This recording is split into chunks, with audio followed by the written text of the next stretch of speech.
थांनाय गोजाम बोसोराव जोंनि जिउआव जालांनाय जायफोर जाथाय जायफोर खैफोद निदान आफोद बैफोर जेंना जेंसिफोरा जाहाथे गोदान बोसोराव जोंनि जिउआव आरोबाव जायगा मोना जों बेखौ नोजोर बोनानै बै संक्रान्तिनि सैत्र दाननि जोबथा सानखालि जोङो बे गोखा गोखैखौ अरगारनाय जायो। बेजों लोगोसे बे गोखा गोखै जानायनि गेजेरजों जोंनि देहाया जाहाथे जोङो थाजिम जायो, जोंनि देहायाव थानाय बेमार आजारफोरखौ जोङो देहानिफ्राय जों सिगारनो हायो। जों बेखौ आसा फारिनानै जोङो मोन 100सेनि बारा जोङो गोखा गोखै बुथुमनानै बै दिनखालि जानाय जायो। आरो बिनि गेजेरजों बैसाग दाननि 1 अक्ट'खालि गुबुन गुबुन गामियाव जोंनि ब्रह्म धोरोमारिफोरा ब्रह्म मन्दिराव जग्य होनायनि गेजेरजों जोंनि सारा बे गोदान बोसोराव गोदान मिजिं गोदान आसा लानानै जों इसोरनि खाथियाव आरज गाबो। गोदान बोसोरा जाहाथे जोंनि जिउआव साफ्रोमनिबो जिउआव मोजां रादाब लानानै फैयो। जोंनि संसार जानायाव, जोंनि आबादाव, जोंनि गायनाय फुनायाव, जोंनि मावनाय दांनायाव जाहाथे गोदान बोसोराव निदान खैफोद जाया जों बेखौ आसा खालामनानै जोंनि ब्रह्म मन्दिराव जों जग्य होनाय जायो। आरो बिनि गेजेरजों जोङो न'खर न'खर थांनानै उन्दैफोरा गेदेरनाव अननाय मोननो लुबैनानै गेदेरखौ खुलुमो, गेदेरफोरा उन्दैफोरनो अननाय जासिनानै उन्दैफोरनि इयुन संसारनि इयुन थांखिनि थाखाय जाफुंसारनायनि बोर सारस्रियो। जों बे गोदान बोसोराव इसोरनि खाथियाव अराय सम आरज गाबो, जेराव जोंनि गथ'फोरा फरायनाय लिरनायाव, मोसानाय दामनाय देनाय मुसुरनायाव बायदि बिथिङाव जों दावगानो हायो, जोंनि हारिमुखौ जों लाखिनो हायो, जोंनि हारिमुखौ जोङो मुलुग दरबाराव दिन्थिनो हायो।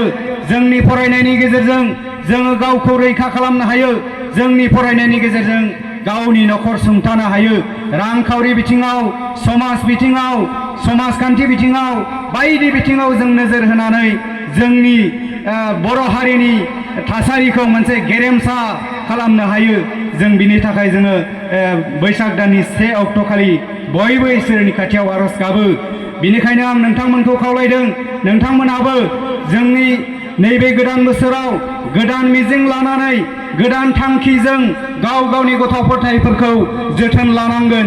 गाव गावनि गथ' गथायफोरखौ जोथोन लानो हायाब्ला इयुनाव नोंथांमोनहा जिंगानि लैथोआव गबनांगोन। बेनिखायनो आं खावलायदों, नोंथांमोनहा जेरै दाउ अमाफोरखौ जोथोन लायो बेबायदिनो जोंनि गथ' गथायखौबो जोथोन लानांगोन। बिफां गायोब्ला जोङो फिथाइ मोनजायो, जोथोन लायोब्ला जों फिथाइ मोनजायो। गावनि गथ' गथायफोरखौ जोथोन लायोबा बे गथ' गथाया निस्सय नोंथांनि जिउआव, नोंथांनि न'खराव मोजां लामा दिन्थिगोन, मोजां फिथाइ थायहोगोन।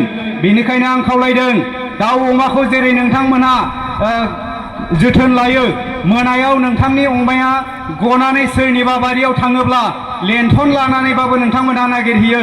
आरो जोंनि गथ' गथाया मोनाबिलि समाव न'खराव फैदोंना फैयाखै, बेबायदि गथ'फोरा फरायनाय समाव गुबुन फोथाराव खारथिंलाबायदों नामा, सोरजोंबा नाङा फाङायावनो आड्डा मारिदों नामा, सोरनिबा जौ जुवाजों गफबनानै थादों नामा, बायदि गाज्रि बेबहार जों गोदोनानै थादों नामा, बैफोर जिनिसखौ जोङो जोथोन लानो रोंनांगोन। न'खराव लेंबोनानै बिनि फरायनायनि थासारि होनांगोन, फरायनायनि परिबेस होनांगोन। अब्लानो जोङो 25 बोसोरनि उनाव नोंथांनि न'खराव सुखुनि मोनसे संसार फैगोन। गुबुना दिनै बुहुमाव थानानै अखाफोराव न' लुनायनि बाथ्रा, अखाफोराव रायजो जानायनि बाथ्रा साननो हाबाय। जोंनि आइ आफामोनहा दासिमबो, जोंनि आइ आफामोनहा दासिमबो थास' मुथासेखौ बाजाराव फाननानै जानायनि सिन्था खालामो। जोंनि आइ आफामोना दासिमबो सिब्रु मैगं फाननानै जानायनि लामायावनो दङ। बेनिखायनो आं खावलायनो नागिरदों, जोंबो सोलायनांगोन, जोंबो गुबुन हारिफोरजों लोगोसे जों फेरफाथिनांगोन। जों दिनै गेजेर नङा, जोंनि हारिया बहुद जौगाखांनाय हारि। जोंनि गेजेरावबो दिनै गोरों गोरों गिदिर गिदिर अफिसार जोंनि गेजेराव ओंखारबाय। आरो परबतजरा होननानै बुङोबा परबतजरायावनो बयनिख्रुइ गोहोगोरासिन गिदिर गिदिर दैदेनगिरिफोर जोंनि परबतजरायावनो जोनोम जादों। गुरुदेव कालीचरण ब्रह्मनिफ्राय लानानै, नीलेश्वर ब्रह्मनिफ्राय लानानै, सबा ब्रह्मनिफ्राय लानानै जोंनि रनेन मन्थ्रिनिफ्राय लानानै जोंनि पर्बजरायावनो जोनोम जादों। बिनि अनगायैबो जोंनि गरायमारि गामिनि बर'नि गेजेरावनो गिबिसिन आइएएस अफिसार मानगोनां सतीश ब्रह्म बिथाङा जोंनि गरायमारिनिफ्रायनो गिबिसिन आइएएस अफिसार बर'नि गेजेराव जानो हादों। बेजों लोगोसेनो बिथांमोननि दिनै जानो हानायानो जोंनि गेजेराव जोंनि पर्बजरायाव मोनसे जारिमिन सोरजिनो थांगासिनो दं। जाय जारिमिना दिनै जुगनि उनाव जुग जोंनो मोनसे मोनसे फिथाइ होगासिनो दं। बिनि फिथाइ महरै नोंथांमोननि नैबे आलुफारा गामिनिनो मानगोनां अनन्त बसुमतारीनि आंगोनि फिसाज्ला हरसुजित बसुमतारीया थांनाय समाव एसीएस उथ्रिसार जानो हानानै सासे गोरों गिदिर एसीएस अफिसार जानो हाबाय। बिनि अनगायैबो जोंनि टिपकाइ ओनसोलाव थानाय तुलसीजरा गामिनि मानगोनां सन्जय बसुमतारी बिथाङा वर्ल्डनि गेजेरावनो सेकेन्ड टप साइन्टिस्ट जानो हानाया जोंनि पर्बजरानिफ्राय गोबां देरगाथाव बाथ्रा।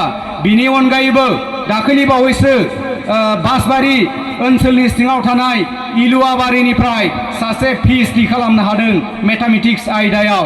बेबो जोंनि थाखाय पर्बजरानि मोनसे बाख्नायथाव हाबाफारि, जायखौ जों फल' खालामनानै जोंनि गथ' गथायफ्रा इयुनाव बेबायदि डक्टरेट पिएचडि डिग्री खालामनो हागोन, साइन्टिस्ट जानो हागोन आरो एसीएस अफिसार जानो हागोन। नोंथांमोननि बे नरखबारि गामिनिफ्रायनो जानांगोन। नोंथांमोननि बे नरखबारि गामिनिफ्रायबो एसीएस अफिसार जानांगोन, डक्टर जानांगोन, गिदिर गिदिर दैदेनगिरि जानांगोन। बेनिखायनो आं खावलायदों दिनैनि गोदान बोसोरनि गेजेरजों नोंथांमोना मोनसे थांखि लानांगोन। गावनि गथ' गथायखौ गिदिर मानसि खालामनो थाखाय नोंथांमोना जुजिनांगोन। नोंथांमोना गावनि गथ'नि सायाव फोथायनाय लानांगोन, गावनि गथ'नि सायाव बिसास खालामनांगोन आरो नोंथांमोना बे बिसासखौ लानानै जुजिनांगोन। दा बेलासियाव मा ओंख्रि जागोन, गाबोन बेलासियाव मा ओंख्रि जागोन बेखौ सिन्था खालामबाय थानायनि सम गैया। जोङो जोंनि गथ' गथायफोरखौ माबोरै मानसि खालामगोन, जोंनि गथ' गथाया माबोरै मानसि गिदिर जागोन, जोंनि हारिखौ सोर रैखाथि होगोन बेफोरखौ साननायनि जोंहा सम फैबाय। बेनिखायनो जोंनि हारिमुखौबो जों बोखांलांनांगोन। मानो होननानै बुङोबा हारिखौ जोङो गोजौ स्ट्रङै जोङो रैखाथि होनोब्ला जोंहा मोनसे खुन्था थानांगोन।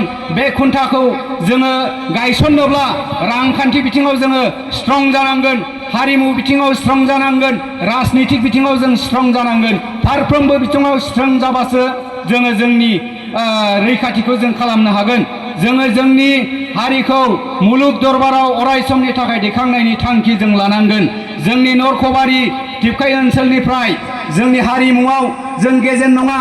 थांनाय समाव बागुरुम्बा दोहौआव जोंनि टिपकाइ ओनसोलनिफ्राय गैयाबाबो 40नि बारा जों बाहागो लानो हादों। बिनि अनगायैबो 2024 मायथाइयाव दिल्लीयाव जानाय बड'लेण्ड महोत्सवआव जोंनि टिपकाइ ओनसोलनिफ्राय बाहागो लाहैनाय बा मोसाहैनानै दिन्थिनो हानाय जोंनि टिपकाइ ओनसोलाव गोबां मोसाखावरिफोर दङ। बिनि गेजेरजों आं खावलायनो नागिरदों जोंनि गेजेराव हारिमुवा अराय गेवलाङै थाथों आरो बे हारिमुखौ रैखा खालामनो नांगौनि बेलायाव दिनै नैबे नरखबारिनिफ्राय आं नोंथांमोनखौ खावलायगोन। नोंथांमोना बोसोर गोदानाव बे थांखिखौ लानांगोन। दा बे आं गोबांथार बुंला, गोबां आयदा दङ। आङो एसे स्पिडआव बाथ्राखौ बुंलांबाय। दा आं आसा खालामदों नरखबारि गामिनि साफ्रोमबो आइ आफा, बिदा फंबाय, बिब' बिनानावमोनहा नैबे गोदान बोसोराव निदान खैफोद दाजाथों, बिथांमोननि मावनो लानाय आबादफोरा मोजां फिथाइ